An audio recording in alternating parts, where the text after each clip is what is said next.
ലോകം എന്നെ വെറുക്കുന്നത് എന്തുകൊണ്ടാണ് എന്നാണ് യേശു സഹോദരരോട് പറഞ്ഞത്.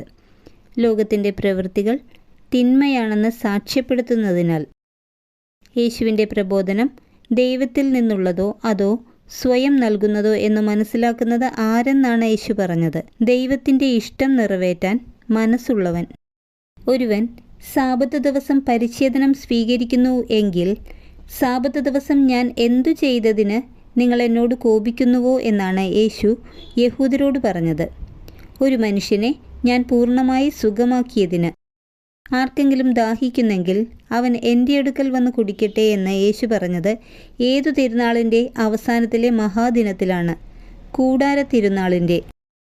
ഒരുവന് പറയാനുള്ളത് ആദ്യം കേൾക്കാതെയും അവൻ എന്താണ് ചെയ്യുന്നതെന്ന് അറിയാതെയും അവനെ വിധിക്കാൻ നമ്മുടെ നിയമം അനുവദിക്കുന്നുണ്ടോ എന്ന് അധികാരികളോട് ചോദിച്ചതാര്? നിക്കോദേമോസ്.